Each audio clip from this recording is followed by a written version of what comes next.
So I recently sat down with a really, really cool person, Jamila, the Soulful Veganista, to talk about her ideas around programming the subconscious mind. She goes into the definition of the subconscious mind. What is it? Why do we want to program our subconscious mind? But just to explain a little bit of who Jamila is, and when you meet her, you'll really understand she's so cool.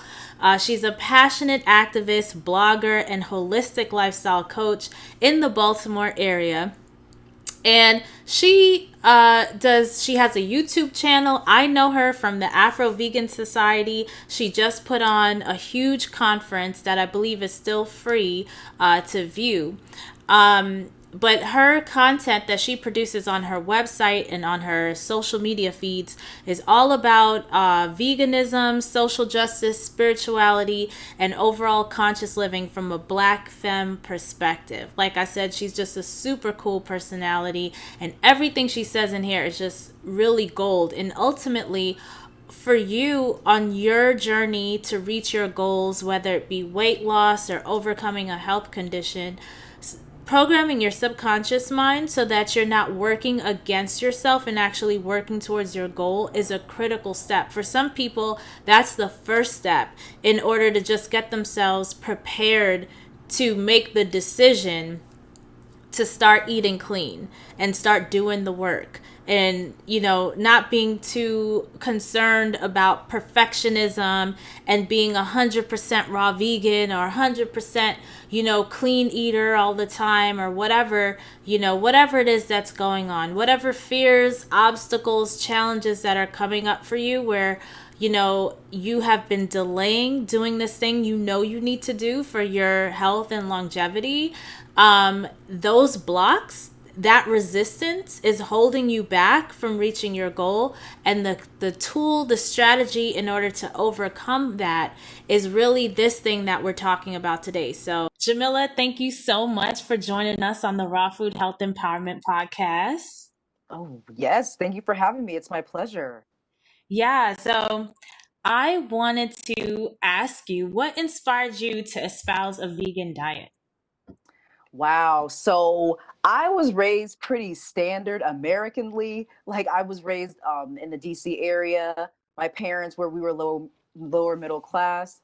So, we were near KFC, Popeyes, Papa John's. We were near it all. And although with the exception of a few home cooked meals, it was still very much so drowned in oil, like heavy animal based type foods that my Mhm. parents thought were healthy, but were really creating a lot of disease within us, not even just physical, but mental and spiritual as well.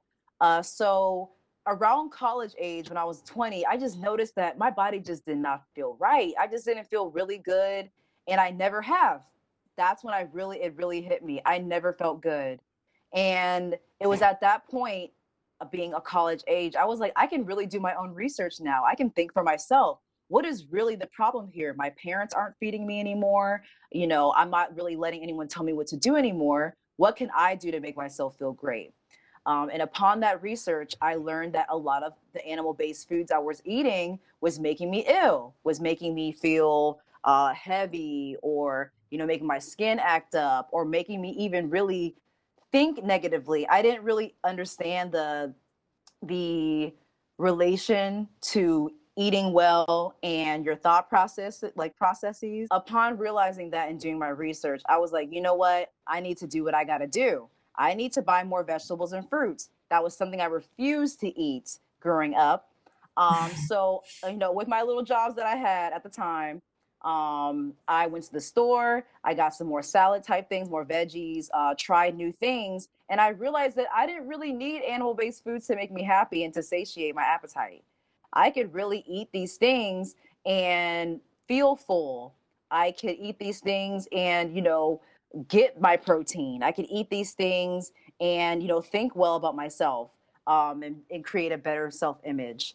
So it didn't really start into veganism until I watched Earthlings. Very typical. That's a lot of people's typical story. But Yes, I was, yeah, a must I was watch. really, oh yes, absolutely. And so I would have considered myself to be kind of like a pescatarian at the time. And then I watched Earthlings and I was like, oh no, no thanks. I'm not supporting this industry. I don't even care if my dollars don't, matter in this situation. I'm not doing it. Mm. Um, so yeah, pretty much within the next few days after that, I got rid of all the dairy products we had in our not we, my parents still ate whatever they wanted, but I didn't eat any dairy products that I bought for myself. I just gave it to my family. And that's where it started. It really just came from me wanting to feel better. And then Mhm. right afterwards, it just began me not wanting to support animal agriculture. Yeah, that's really Mm. interesting when you said you gave it to your family, this food that you're not eating anymore. Because I've had this conversation many a times with folks who are type 2 diabetic or obese, and I tell them, definitely get off the animal product and the dairy.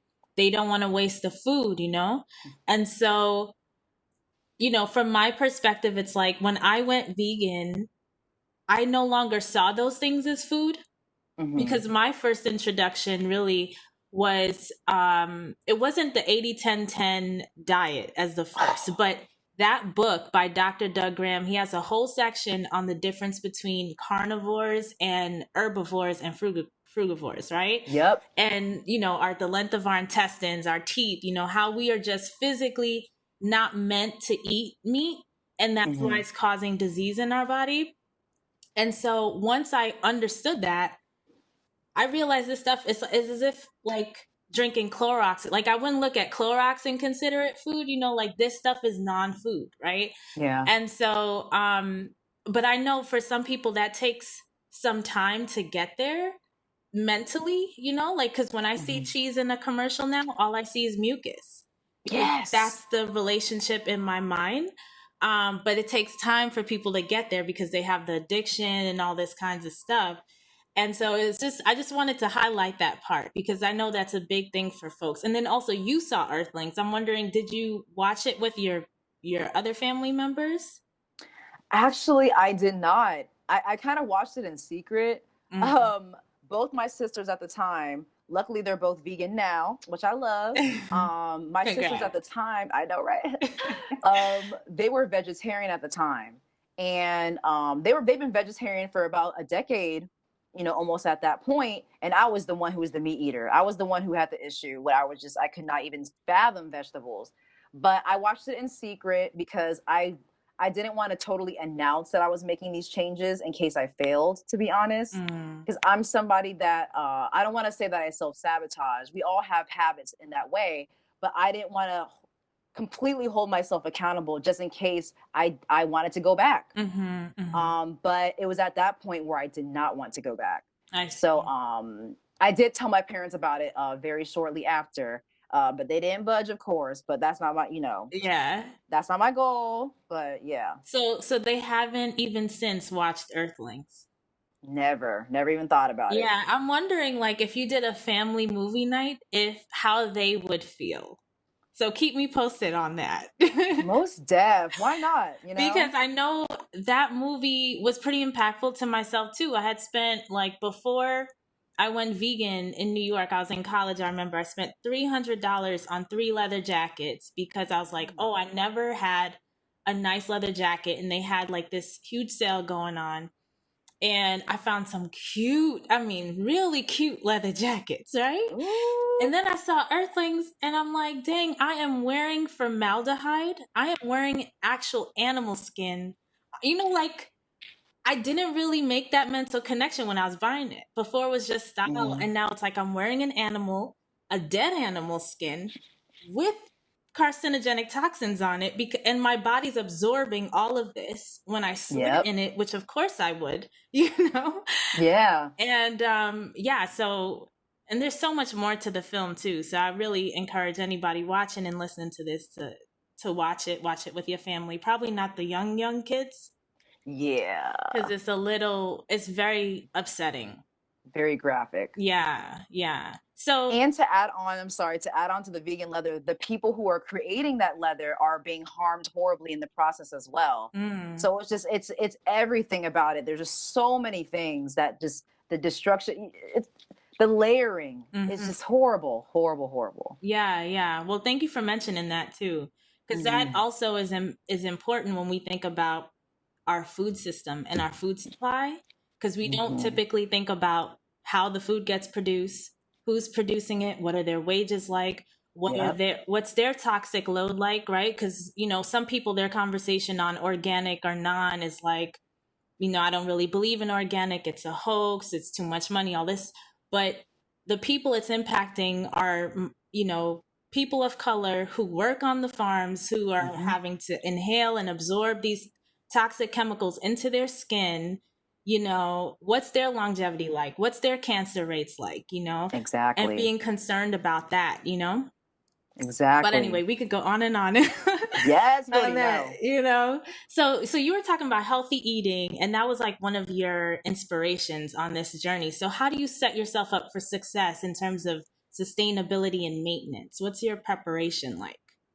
It's really funny because I used to meal prep very heavily back in the day, like 2 or 3 years ago when I began a fitness journey. I'm not into diet culture, so I don't do the whole like everyone needs to look a certain type of way, blah, blah.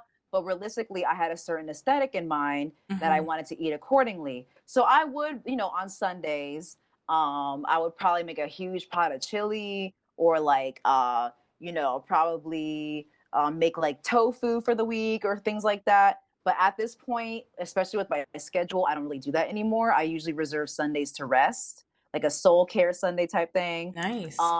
Thank you. So what I usually do nowadays is me and my boo, he's vegan as well. Very lucky about that. Oh girl, Very we got to lucky. talk about that. Oh, you already know. You already know. But yeah, so what I usually do is we just buy things that we know we would want to make. Like Yeah. for instance, tomorrow we're going to the stove. So I know that we like to make like Japanese stir fry veggies. We know that we like to make like quinoa and things like that. So we think, okay, maybe we can get some tempeh, make some stir fry with some quinoa and stir fry veggies. Hmm. Usually for breakfast, we'll probably make a smoothie. So we know we need to get bananas and frozen fruit. Or for lunch, maybe we might want dumplings. So we'll probably buy some frozen dumplings from a Korean market, just so it can be nice and quick since we're busy during the day. So it's really what we know that we want to make, or we know what we have time to make. And we Hmm. honestly do make it in the moment. But I always will recommend people to meal prep. My sister, who once again is vegan, and she lives with me and my boo, so we live in a completely vegan household. She meal preps every Saturday or Sunday, and it's delicious. She presses her own tofu. She makes it with like she'll chop up some sweet potatoes and make steam up some broccoli, and she makes it enough that she can put it in little Tupperware containers, so she can just grab it for dinner, grab it for lunch, for breakfast. Um, and I always recommend that. But we just buy things in bulk and then just make it when we're hungry, honestly. I see. So you have your staple stuff, or you like going into the store and deciding what you're going to eat based on what you see available? It is mostly staple things. We eat things similarly every week. Mm. We would like to switch it up, and sometimes we do. I like variety, so I can't be eating the same things every day. But we also do things based off of accessibility and affordability. Like we're not going to be buying things that are too expensive. We're not big onto a lot of. We love vegan comfort food. We're not scared to have comfort food, but realistically, that's a little bit on the pricier side, and we don't shop at a huge corporate store. We shop at our local market, which very luckily for us, they have vegan products. So we can get our almond milk, we can get our sometimes vegan yogurt, sometimes diet cheese, things like that, and luckily also tempeh. Um, so yeah, accessibility, affordability, and ability, because I'm not trying to make long involved meals for Yeah. real, for real. I don't have time. Like I get real impatient and I get real hangry, you feel me? Hmm. I want to know how you managed to find a vegan boo. Like, was he vegan before he met you, or did you turn him vegan, or how did that happen? This is the best part because I turned him vegan. um How? I So when we first met, we didn't just meet, and I actually had another boo at the time. I was with my ex when I first met him, and there was something kind of there, but I resisted because I'm not about that life. Like I'm pretty loyal. I'm Hmm. a Leo rising, so I like to keep it, you know, cordial. But I wasn't vegan when we first met, but when we started dating a year or two later, I was vegan. Mhm. So he was kind of like, okay, because when we hung out last, I couldn't even touch a vegetable. I couldn't even touch a shred of lettuce. We went to a Mexican restaurant together a year or so prior. And so that was a huge shock for him anyway. But as we spent more time together, as we moved into together a year after we got official, he saw how I cooked. He saw that it wasn't hard. He saw that it was delicious. He saw that I knew how to use spices, and that's basically all it is to it.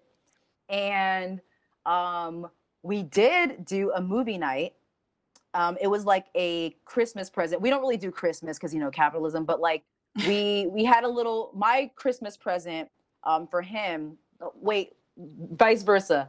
I wanted my Christmas present for him to give me was to watch Earthlings, and that didn't do it for him, and that kind of upsetted me because I was like, "Are you okay?" Because this is very upsetting. Like, what are you talking Yeah, about? I understand that Hmm. sentiment. Right. But then luckily for New Year's, I wanted to watch another video. Um, I wanted to watch Cowspiracy. Okay. And that is what got him. Like Wow. probably a week or so later, he was like, nah, we can just not do this no more. And it's not even like we bought animal products like that anyway because Mhm. he kind of just ate vegan when he went to like gig. He's a musician, so whenever he would go out to gigs, which was usually at restaurants, he would just eat meat there, eat animal products there.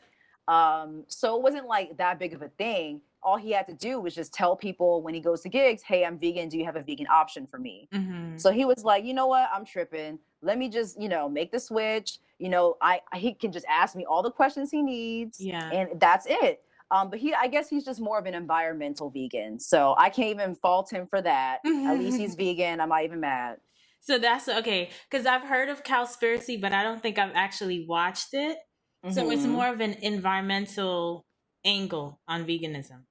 Yeah, it I shows see. you the environmental impact animal agriculture has on the planet, which is a horrible, horrible thing. Just carbon monoxide, noxious gases, the water consumption. It's just Yeah. horrible, horrible. Yeah. Yeah. And then plus we're feeding all these animals to feed all these people, right? When we could Hmm. feed more people with produce, so there's like all these things. So another Yes. recommended film, a Cowspiracy. I have to put that on my list too to watch and see what they say. Oh, yes. Most deaf. So Hmm. do y'all share responsibilities when it comes to meal prepping and like making meals for each other? Yeah, I actually like to cook. I've been avoiding cooking a lot in my vegan years sometimes because I didn't know how to cook before I was vegan. So when I first went vegan, I went all types. So I just went all in. I learned Hmm. how to cook, blah blah, blah all these blogs. So the past couple years, even though I have been more into meal prepping and planning my meals in advance, at least, cooking has been kind of a burden for me. And I'm a foodie, so I'm not scared to go to a restaurant.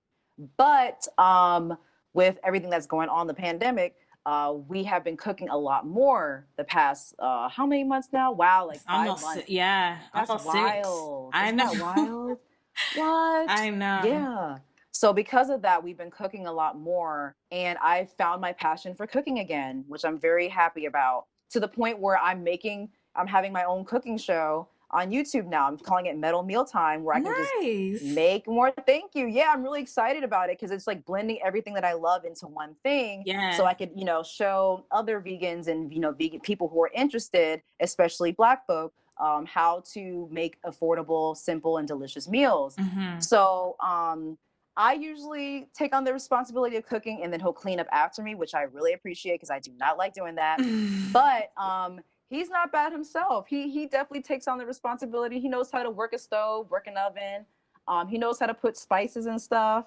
So I can say that it's 50-50. Oh, that's good. That's Thank good. you. You are really lucky. Thanks. I can't lie. I can't lie. I am. Yeah. Yeah. So one of your videos, and you kind of touched on this earlier, you were talking about the subconscious mind. So what is the subconscious mind? If you can just explain that and define that and how that can help people in their transition, programming their subconscious mind in this transition to eating healthier and eating more plant rich and vegan?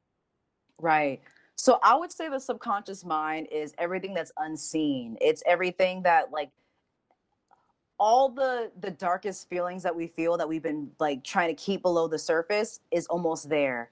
Our subconscious mind is like the recorder to everything that I'm saying. Like I'm looking right at you and your beautiful fro right now, Thank but my subconscious mind is looking at that green bottle. It is noticing that there's, a shelf right there, something that I'm not presently acknowledging. So it picks up everything that we are not conscious of in the moment and it internalizes it. So, in order for people to really tap into their subconscious mind, and especially when it comes to going vegan, I really feel like, as things that I mention a lot, doing shadow work, like trying to make the unseen seen, you. Hmm. trying to acknowledge what kind of dark feelings come up, and rather than stuffing them down, shining a light on them so you can understand where they stem from, because sometimes it comes from childhood, sometimes it comes from our social conditioning. It could even be somebody honking us and making us feel, on the road, making us feel insecure. A lot of things just don't come out of nowhere. It usually comes from something we've internalized unbeknownst to us. So I think that the subconscious mind and working with it is especially when it comes to going vegan, will help us understand why we think that animals are less than.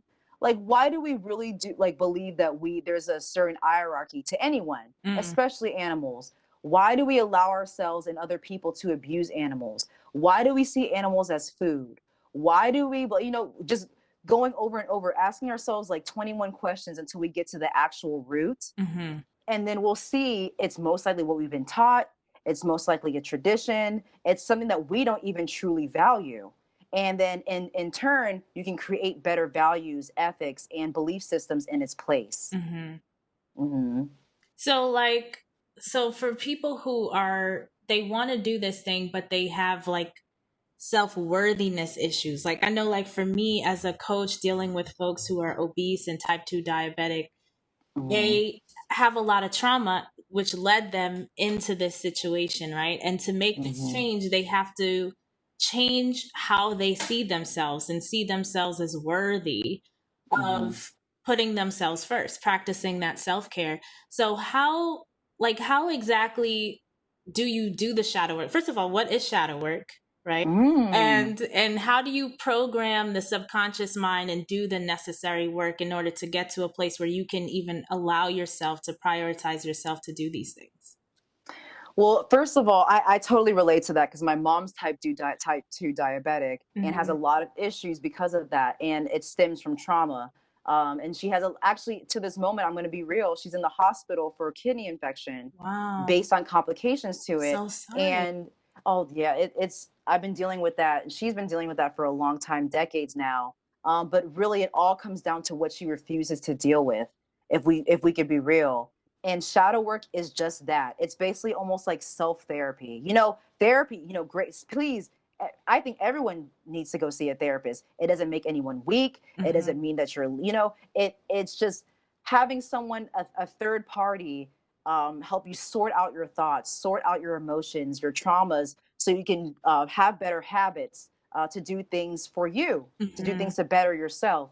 So to me, shadow work is almost its own form of self therapy. It's acknowledging all your traumas, acknowledging all the things that have created negative habits within yourself, negative thought patterns, self sabotage, all those types of things, and almost trying to figure out how it can be used as an opportunity for growth Hmm. rather than seeing it as a burden.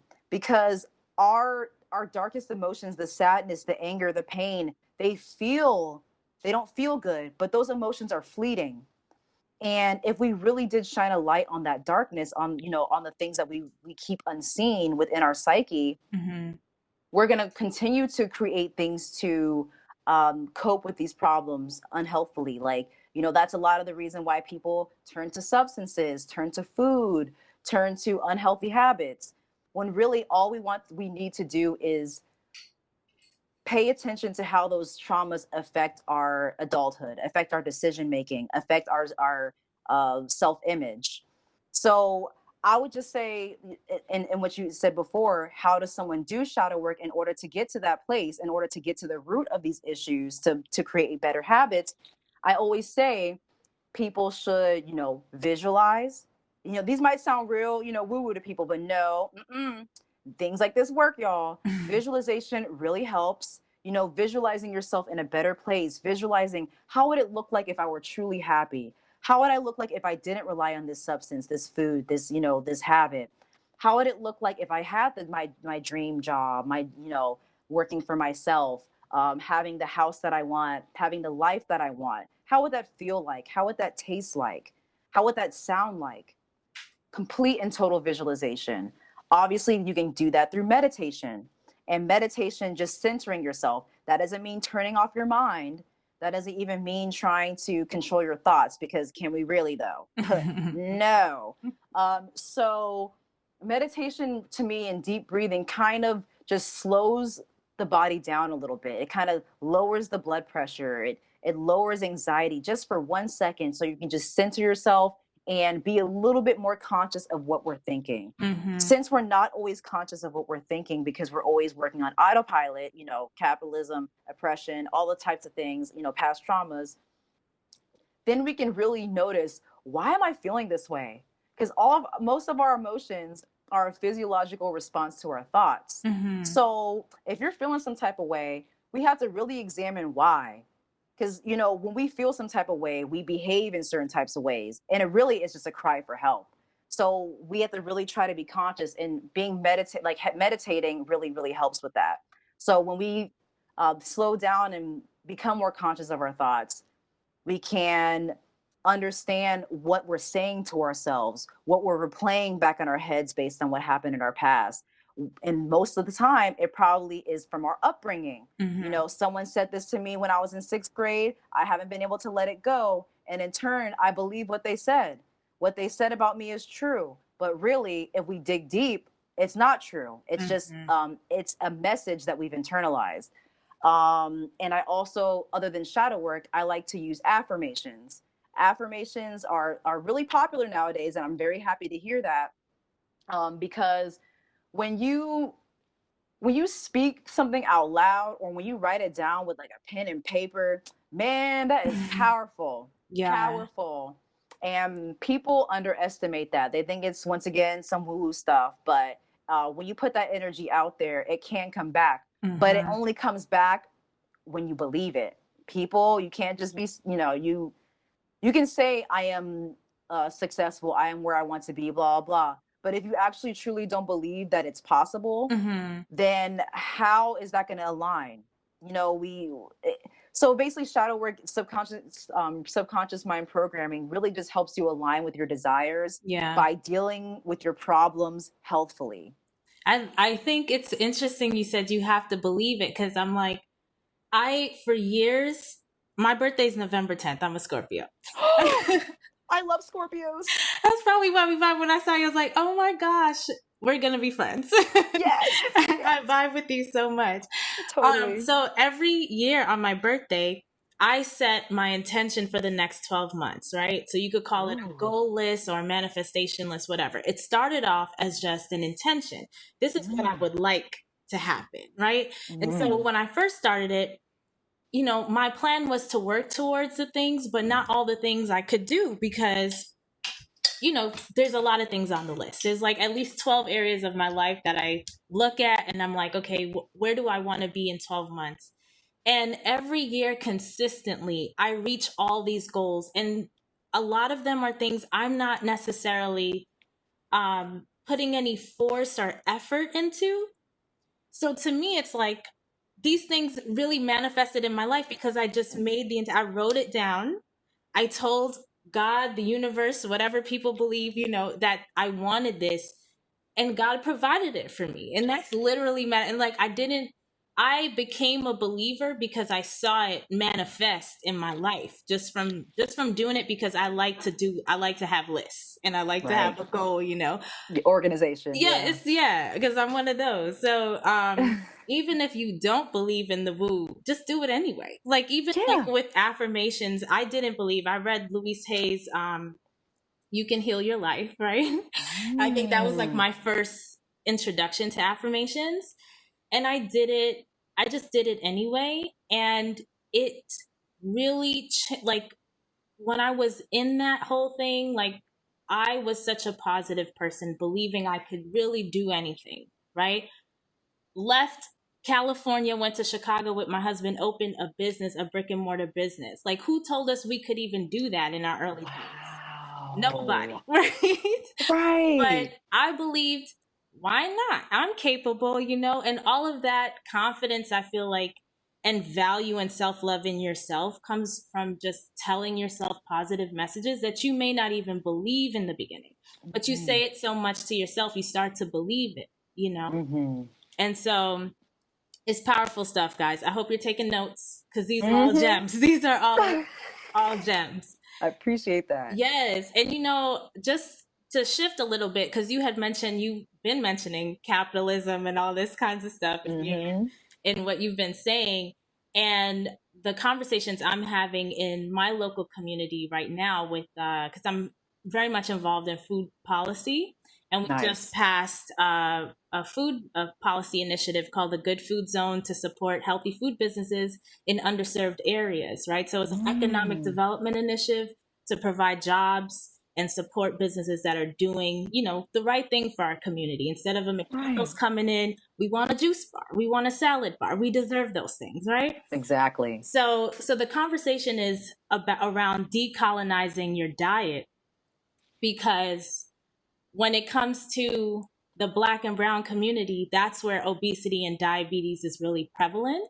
Mm-hmm. And it's because from my perspective, it's because we have been taught to eat the rich white man's diet instead of our native plant rich lifestyle, which Mm-hmm. was the case, right? so Mm-hmm. um and you were talking about decolonizing your life in your video. So, like, what does that mean for you in particular?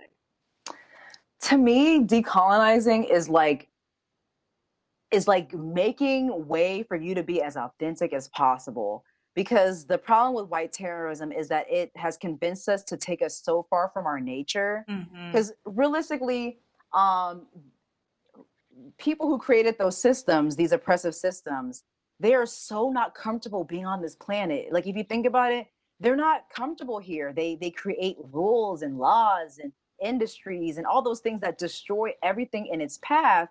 But here we are. Back in the day, we was fine with the planet. Yeah. We're connected to this earth. We're connected to spirit. We're connected to everything around us, and we were before they stripped us of that. Yeah. So I really feel like it's going back to that authentic nature where we are becoming in tune with spirit, in tune with the earth, in tune with the grass, the ground, plants, eating plants, learning about herbs, learning about our ancestral practices, spiritual practices, going back to things that once were things that they're not going to teach us, and we have to find out on our own, because if they taught us that, why would that make sense for their plan? Because unfortunately, it's not we didn't create the problem, but it's our responsibility to heal ourselves in the process, unfortunately. Yeah. So because they're not going to teach us to heal, and we're not trying to learn nothing from them, because everything they've taught us is colonial. So that's why I'm always talking about we need to read in between the lines and uh, figure out what messages from the world we've been internalizing from white terrorism, and counteract that by being authentic. So that even means not only being in tune with the earth, our ancestral practices, but doing what we like doing what we feel is necessary, like not letting people tell us that we need to have kids and be married to be happy, to buy a house, to like give in to, those things can make us happy, and that can make a lot of people happy. But people stress out so much, feeling that that's the only way to be a successful human, when Mm-hmm. there's no blueprint to being a human. And that's what makes life so interesting. But if we just listen to our intuition, especially as Afro-Indigenous people, we have all the answers within us. It's Mm-hmm. cloudy because of everything that we've been taught and everything that we've consumed and everything in the air. But if we really tune in and listen to our intuition, our intuitive messages, our spirit guides, our ancestors, we will know what feels good for us because we'll be inclined to try something new. When we're inclined to try something new, we might like it. If we like it, we need to take with it and run. Take it and run with it because that could be our calling. So in the world we live in, we're not taught to find our calling. We're taught to make money for people above us, above us, quote unquote, y'all. But when we're decolonizing our lives, our diets, all those types of things, we're figuring those things out, what feels great for us, and being more in touch with our roots. I love that. I love everything you just said. Highlight, underline, bold, everything. Everything. Like, that was the genesis of this podcast, the Raw Food Health Empowerment Podcast, which I typically co-host with my mom, who's from Jamaica, West Indies. She's from the Catadupa. You have him. Oh my God, What? that is beautiful. That is so beautiful. I love that. Yeah, and so she's from Catadupa, which is a country area on the island, right? And that was their way. They didn't have plastic bags at the grocery store. Plastic packaging for food was just not an option. If you didn't come with your basket, you're gonna have to hold the stuff in your hand because there's no other way for you, right? Right. And everything was in a jar. Everything was sustainable. You had to capture rainwater to take a bath. There was an outdoor toilet, and we know, like, with toilets now, when we sit on it, how it messes up our circulation, like all these things. And the colonizers made these people feel like their way was backwards or uncivilized or whatever. And, it's really unfortunate. So I love all the things that you mentioned. Thank you. You said it way more articulately than I have been able to. So I appreciate you for that. I appreciate you for everything that you've mentioned here. How can people find you and learn more from you, all this stuff that you're talking about? First of all, thank you so much. And second of all, I'm pretty much all over the place, y'all. Like, I just be like, I do what I can with what time I have because, Afro Vegan Society, I love it. I do it full time. But when I do have time for me, I am on Instagram full time too. I'm always on Instagram at the Soulful Veganista. I'm also trying to be better at Twitter. Twitter is not easy. Everybody knows this. I'm also as the Soulful Veganista, but my @ is Jamila_Anahata. I'm also on Facebook, trying to be better at that too, as the Soulful Veganista. I'm also on TikTok _ the Soulful Veganista. And I have my own website, which I'm trying to fix up. Please be patient. And I am getting back to YouTube, just doing a lot of Black empowerment, vegan, metal, goth, Afro, whatever I choose to do in the moment, as the Soulful Veganista as well. So I'm pretty much all over the place. Just try to Google me, people. Yeah, just... Well, thank you so much for being with us. We'll definitely make sure to hit you up on all those platforms. Thank you. All right. Thanks, Jamila.